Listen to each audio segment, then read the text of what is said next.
In today's video we are doing a full review of EO number 1 Sultani by Ensar Oud.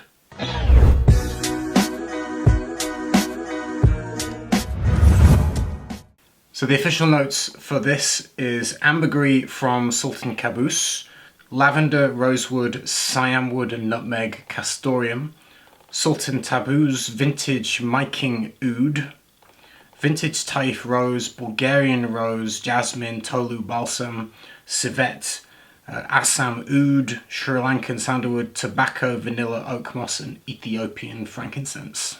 So what you get from this when you first spray it on your skin, I'm going to spray it on paper for the sake of the video. What immediately gets me is an opening of, I think you get the ambergris off the bat, to be honest. You get this musky, ethereal ambergris quality. You get the oud and you get rose, I would say. And it is a more, Taif rose is listed, which smells more like pink fresh kind of rose, a little bit citrusy pink fresh. You get that, like I say, fresher quality rose. It's definitely familiar as an Ensar blend. I mean, you smell that combination of oud and ambergris, which, you know, I guess you'd be familiar with if you've smelled a number of Ensar Oud's work. This just smells like his work. You get that quality of ambergris and oud as the main kind of focus. On my skin it was a little bit aromatic, almost slightly spicy in the opening. Nutmeg is listed in the notes.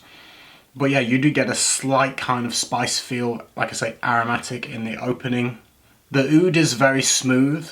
There's nothing barnyard or funky. It doesn't smell particularly animalic to me. Although my family did smell this one and they did think it smelled animalic. So maybe I have got a little bit more of a tolerance to it after smelling a number of, you know, raw materials and ouds. I don't find this particularly animalic, but like I say, my family did. But there's no obvious barnyardy kind of skanky notes in this, I would say. It's kind of mellow and smooth. I think the castoreum does come through in this, and you definitely get a leathery-like facet. In fact, the fragrance smells like the colour brown. It's got this brown kind of smell. So you get this kind of ambergris, whole load of musky kind of ethereal ambergris with this underlining mellow kind of smooth oud. A little bit of that kind of fresher rose in the back, followed by this kind of sense of a very smooth, brown, leathery note. The florals for me do seem to start to become more in the background and not all that noticeable, more like nuances.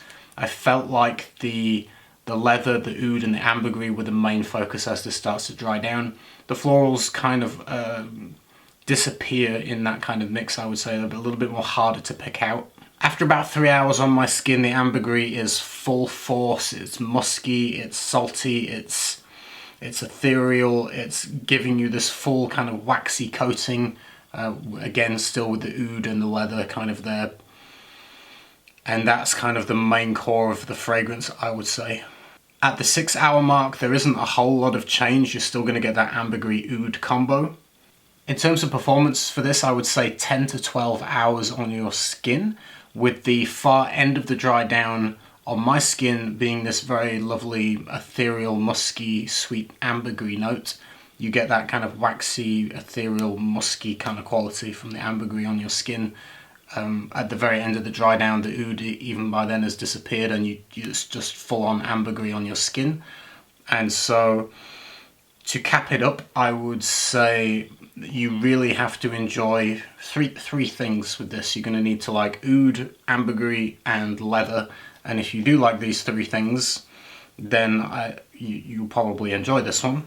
Tobacco is listed. I think that goes in with the whole colour spectrum of feeling brown, so to speak. Like I say, the oud and the leather gives you this kind of brown kind of feeling. I don't directly perceive anything that reminds me of tobacco directly, but like I say, I think it just plays into this kind of brown accord. Let's go through the notes. We'll go through the note list again, and I'll let you know if I pick it out, or whether it's a little bit more nuanced and a bit more harder to find.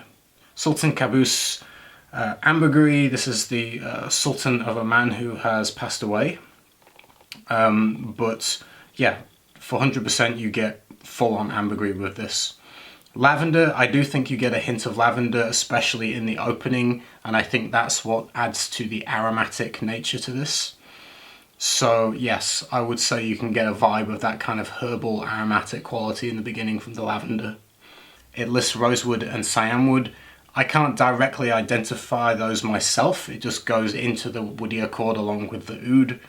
Nutmeg, I do think you get a little bit of a spice in the opening. Castoreum, definitely you do get a leathery kind of vibe. It lists oud oil, obviously you definitely smell the oud. Vintage Taif Rose, I think you get a hint of it, especially in the first section of the fragrance. This kind of brighter, fresh, rosy quality. Bulgarian Rose is listed, again, yes, you get a little bit of a rose note. Jasmine, I don't directly perceive jasmine independently, I can't kind of pull it out of the mixture. Tolu Balsam is listed, I think it does have a slightly resinous-y quality as it dries down. And Tolu Balsam also can have light leathery-like aspects to it as well, interestingly. Civet is listed, I didn't find it particularly animalic or dirty, so I don't feel like the civet comes in any like strong noticeable doses in this. Sri Lankan Sandalwood, again, it just all mixes into these kind of woody accord with the other woods. I don't directly perceive it, but again you get this smooth woody accord throughout. Tobacco, probably you get hints of it. Vanilla, it's not overly sweet, so I don't think that's a huge role. Oak moss, I don't really pick out the oak moss personally all that much, although I'm sure it helps maybe give a slightly more softer texture maybe to the dry down. And Ethiopian frankincense, I think maybe you get hints of the frankincense, a little bit more kind of fresh, but not overdosed. It's, I guess, more nuanced. For me, like I say, the main focus, oud, ambergris, leather. The pricing for this one is a 30ml of Pure Parfum is $1 shy of $600 US, $599. It definitely smells like Ensar's work. If you have EO number 1, for example, then this one might not feel different enough for you to have both. I feel like this would scratch the itch of, you know, you could have either one and it will give you a similar vibe, similar feeling. And so I probably wouldn't suggest it if you had the original EO number 1.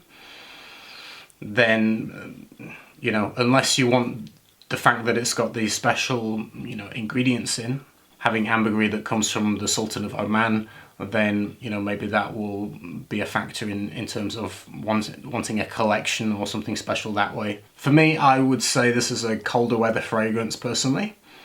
Autumn, winter, although saying that, thinking about it, if you were a sultan in Oman, for example, where the weather is quite hot and fiery out in the desert, then I can imagine, you know, in that scenario that this would work in the heat.